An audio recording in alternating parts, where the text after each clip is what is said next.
Rockets shocked the Clippers with an improbable fourth quarter comeback. It's Dellavedova, ladies and gentlemen. The Cavs are into the conference finals, but would they rather see Atlanta or Washington? And oh man, we've got buzzer beaters for days in the starters' top 10 plays of the week. It's Friday, May 15th. The starter starts now.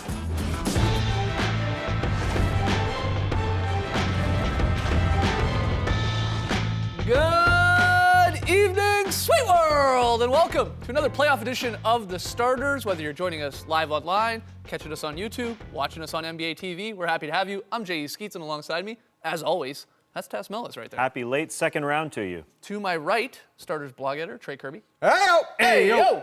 And finally, international man of mystery, taking it to the max, Lee Ellis. Friends. Lily. Lily, all right. Got the top 10 plays of the week. Whole lot of buzzer beaters in that. And we're going to talk a little bit about the Chicago Bulls now that they lost to the Cavs and their immediate future, especially with their coach. But we start in LA, Let's call it a comeback. where honestly, I'm still not quite sure what happened. The Rockets outscored the Clippers 40-15 during a mind-bending fourth quarter, turned a second-half deficit of 19 points into the 119-107 victory. They stave off elimination and force the all-or-nothing Zaza Pachulia Game 7 on Sunday. Insane game. I think Blake Griffin put it best. He said, we took our foot off the gas. I mean, they just stopped playing. James Harden didn't even need to play in this fourth quarter because the Clips were just allowing so many things to go in, no matter who was shooting. DeAndre giving guys other chances, saving the ball underneath his own bucket, and just guys just driving by every single guy, getting into the lane, 50-50 balls. At one point, the Rockets scored 18 straight points, and it was on the other end as well. I mean, the Clippers just stopped. They had scored 24 fast break points through the first three quarters. In the fourth, 0. And the guys who do it were Josh Smith and Corey Brewer. It was bonkers. And the Clippers know how to do this. They came back from their own 27-point deficit a few years ago. If you remember, Dick Stockton on the call, Nick Young, Reggie Evans. I think Reggie Miller might have been on the call too. It was just a sad performance for the Clippers trying to close this one out. One of the most surprising, shocking comebacks in the last little while, at least. Without any question, because the Rockets looked like they were on the canvas in LA the last two times, and this one was leading that way as well. It was a 19-point game in the third quarter, and you thought, this is a closeout game. The Rockets haven't really been able to show too much in this series. They did well in Game 5 prior to that, but this one you thought the Clippers are now just going to pull away, but they didn't. What makes it even more shocking, you said no Harden there in the fourth. Dwight Howard didn't hit a field goal in the fourth. This was guys like Corey Brewer, Josh Smith, Jason Terry. These were the guys putting up 40 in a game that the Clippers are trying to go to the conference finals for the first time ever. Yeah, shout out to Daryl Morey. Every point except for that one Dwight Howard free throw in the fourth quarter came from guys who weren't on the Rockets roster last year. And like we said, Corey Brewer and Josh Smith have been struggling in the second round. They both had pretty nice first rounds, double-digit points, 50% shooting, had been doing nothing.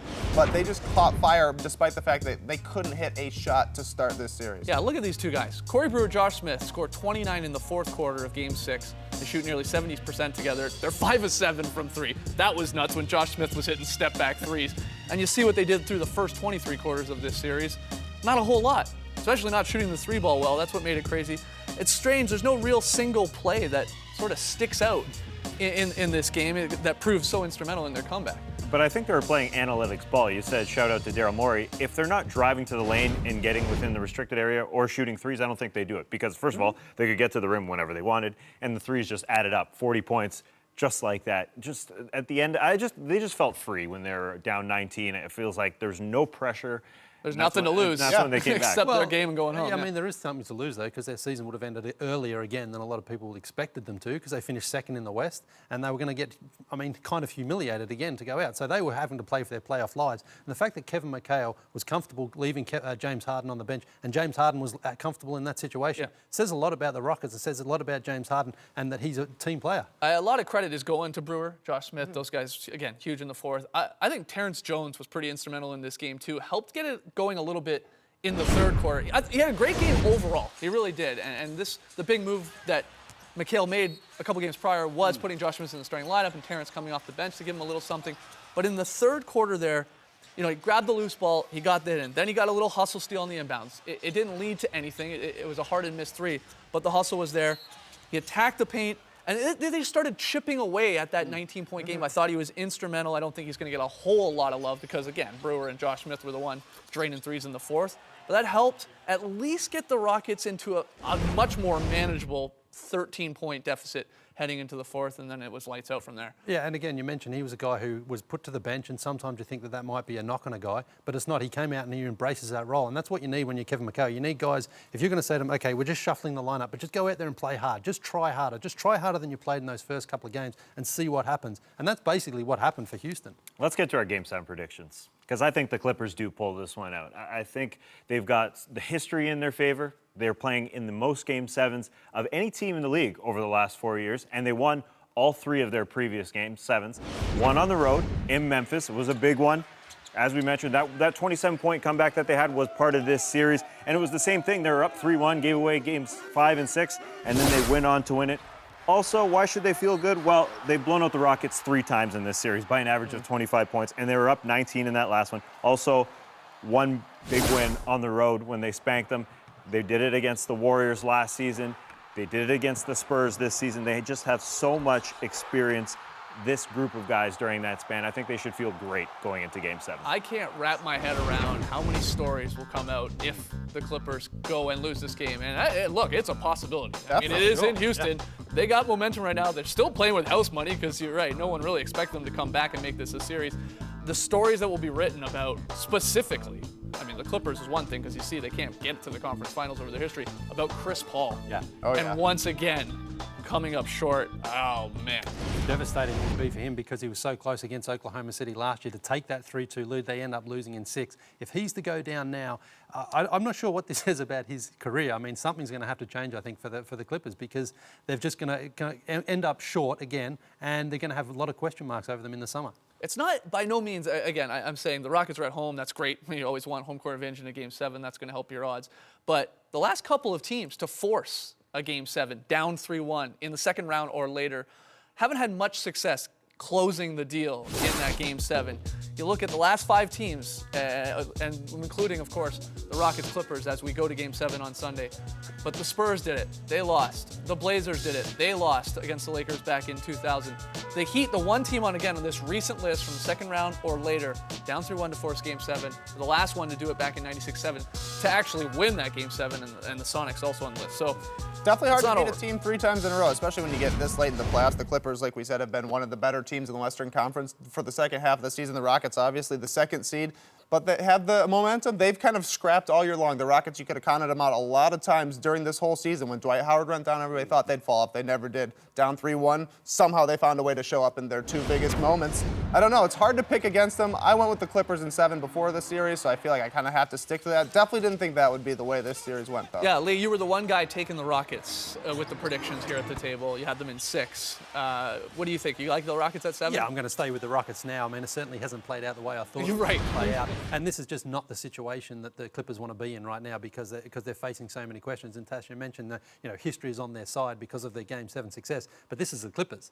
Yeah. History's never on their side. That's fair. Like things always seem to go wrong for the Clippers. So I'm going to stick with the Rockets, but I think it's going to be a pretty tight game. I would love to see, and I am not really a Harden defender. I'm also not a breakfast defector. But I would love to see Harden oatmeal come every out. day. Yeah, I love my oatmeal. I'm sorry, Taco Bell. But I would love to see Harden sort of come out and have a really good overall game. And I don't think it's like, it would be interesting. I mean, you said it on the podcast this morning, Tass, like, do they come back and win this if Harden is out there? Because they were playing a much different sort of brand of basketball. Style. That's exactly right. Yeah, Josh Smith literally was playing point guard, bringing the ball up. Well, 2 of their 3 wins, James Harden's been on the bench during key stretches, which is incredible. Incredible. But my point is, if he comes out and has a monster Game 7 as the star of this team, all of that's sort of forgotten. Yeah. All of it is forgotten, and he can write his own narrative here moving into the conference finals. So I'd like to just see him have a good game. You hope everyone stays healthy. And look, out of this whole thing, we get a Game 7 on Sunday. Maybe more to come as well. We'll find out tonight. Got to take a break. When we come back, the Bulls are sent packing, which immediately raises questions about their future. We're going to break it all down next. Come on back. You're watching The Starters.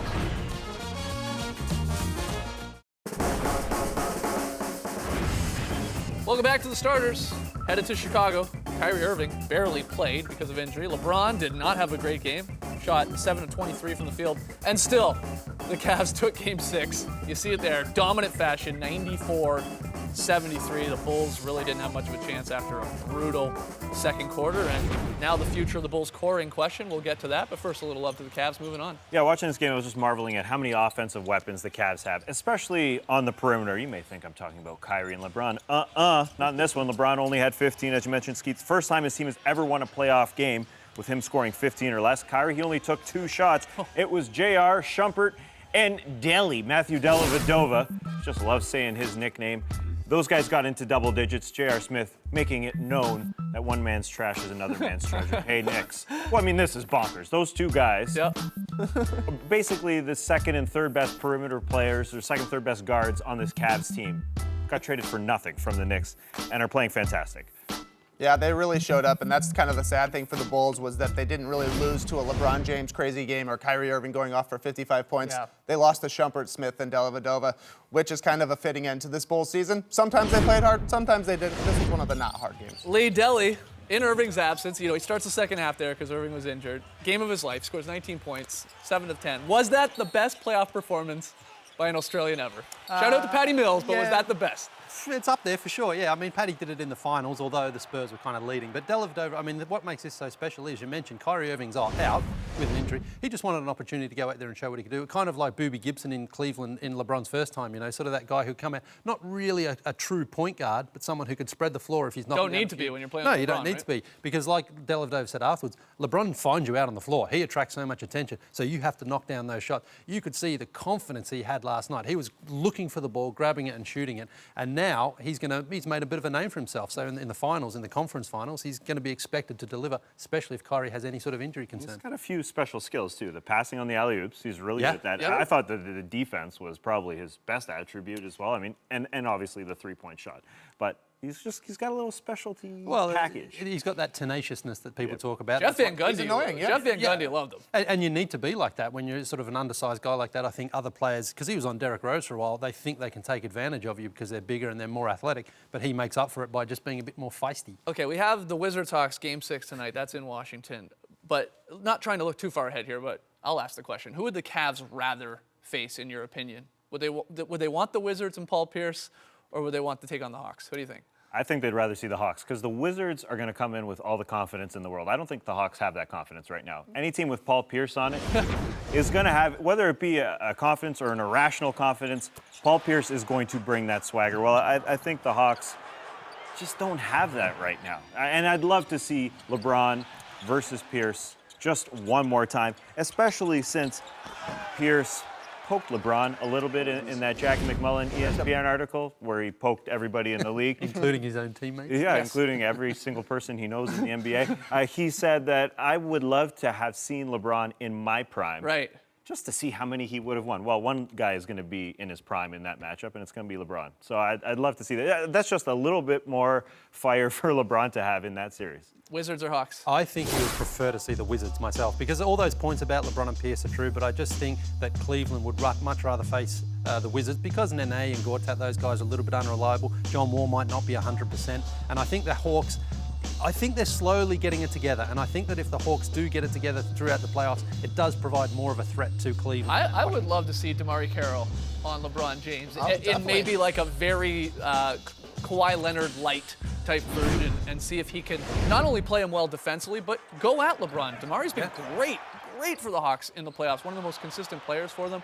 You've got to do what Kawhi did in the finals, and that is go at LeBron when he is on you and try to make him defend. So if Carroll could have any success at that, I think it would be an interesting series. I'm actually very excited for either of these teams to go through and play Ron. Yeah, the Hawks gave the Cavs quite a bit of trouble during the regular season. Between DeMarre Carroll and Paul Millsap, they were able to switch a whole bunch of screens. It really threw the Cavs off the last time they played on Dominique Wilkins' night. They really shut him down, really threw him out of sync. I really don't think, though, that the Cavs care who they play. I think that they could probably handle both these teams pretty easily. I would think that too. All right, let's talk about the Bulls here. Sorry, Trey. All right, I know you I don't mean, I'll just take a nap. It's Yeah, I know you don't want to talk about them. I want to know, though, do you think Game 6 last night, again, getting humiliated there on your home court, do you think that was Coach Thibodeau's last game as head coach of the Bulls? I think it's impossible not to think that. Right. In a league where there's just so much turnover with coaches, this man has had 5 full seasons. It hasn't gotten any better since his first season. There's so much smoke happening in Chicago. I mean, I love the man, the way he coaches, the way he loves playing basketball, but he's got so many issues with the front office, mainly it seems to be about the minutes played for his guys the last several years, and I think there's going to be some turnover here. It's just 5 years is a long time for a guy who gets bounced in the second round. I think it's helped out by the fact that there are some enticing-looking teams that, by all reports, want a guy like Thibodeau too. So it's not only just that maybe the Bulls want him to go, but he's possibly going, well, hey, look, Anthony Davis with the Pelicans, that could be all right. If I want to go with the young talent there in the Magic and I'm in the East still, I mean, that's all right. But look, guy won a lot of regular season games. Ton of regular season games. Didn't have much success in the playoffs, and a lot of the times running into LeBron, unfortunately. Yeah, I mean, running into LeBron is definitely a problem, but this thing with the Bulls is every time in the playoffs, it was the same thing with them. Their offense would desert them. They didn't have a second gear, and despite the fact that Tom Thibodeau won a ton of regular season games, if that was any other coach, he's gone in 5 seasons too, just because you get to that whole, how far can you take us? Have you taken us this far? What else is there? And I don't know that there's anything else with Tom Thibodeau, because I think the Bulls need somebody who's going to look at their offense and figure out the right matchups and a right way to innovate and just make things happen out there. Sad to see Tom Thibodeau go. Lots of question marks. Well, he's still there right now. Yeah, for probably the next 47 minutes. Yeah, probably. Lots of questions with Jimmy Butler. Will he resign? Dunleavy's free agent. Aaron Simon Theodore, Alvin Gentry. Brooks. You think Gentry's coming? Oh, yeah. Well, we'll find out. All right. Feels like it. Got to take a break. When we come back, we'll count down this week's top 10 plays. Whole lot of game winners. Come on back.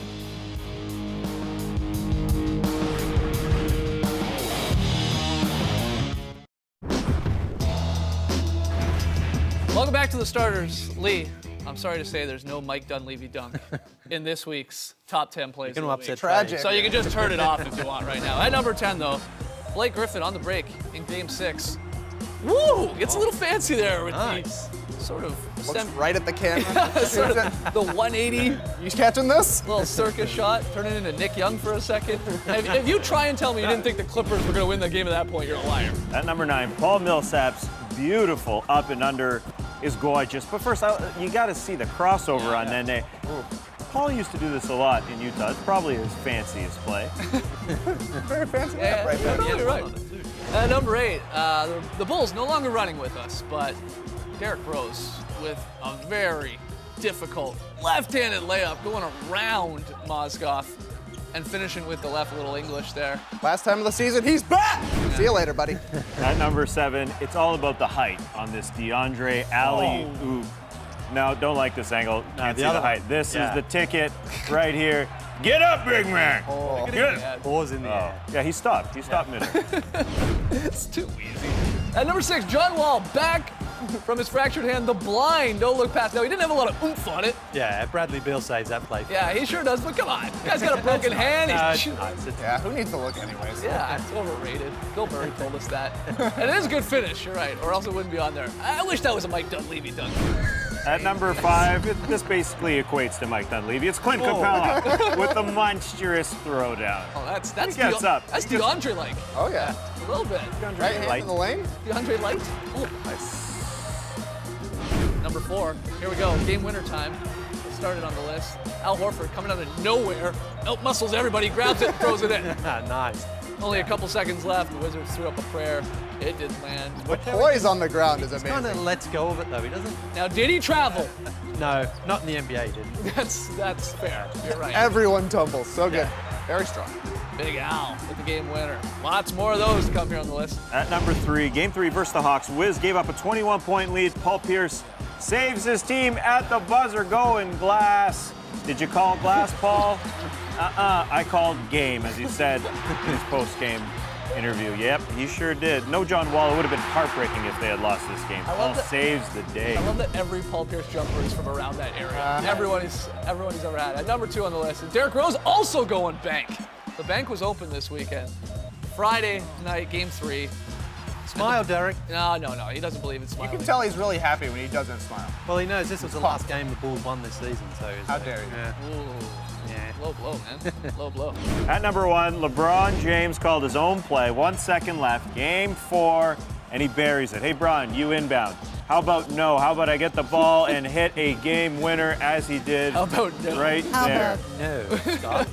Watch Dellavedova give him a little nice head slap here, too. That's the old Mary Burrow head slap. Oh, yeah. Leg locks and head slaps for everyone. So there it is. 4 game winners on the Starters Top 10 Plays of the Week. Agree, disagree, let us know on Twitter, #TheStarters. Let's get to today's game changer. It's presented by FanDuel, the leader in one-day fantasy sports. We're looking ahead at one of the particular games tonight, and that is the Grizzlies-Warriors task. Who's the game changer? Their three-point shooting is the game changer. They need to step out and hit some shots. Not necessarily because 3 points are worth more than 2, but because Tony Allen is going to be back. He vowed he will be back, and that means that Andrew Bogut and everybody else is just going to pack the paint.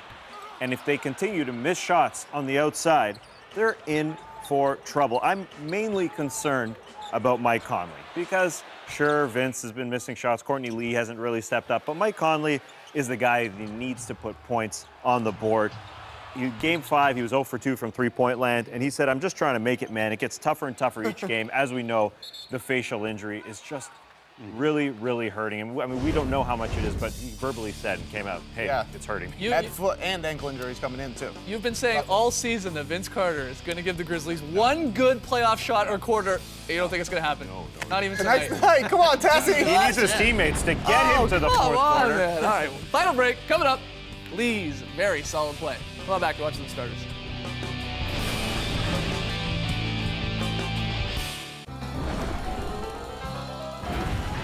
Back with the starters. Over to Lee for his very solid play tonight. Where are we going? We're going to Los Angeles. You know, we see so many gorgeous Chris Paul passes that sometimes we don't appreciate just how pretty they are and just how clever they are. That's a really nice pass. Yeah, That's what I call What? That's what I call a really nice very pass. solid. Are you kidding me? Hey, there was only 2 games on last night. I had Oh, to find man. something. That's only like, 250 possessions. Yeah, but look, sometimes it's the vision.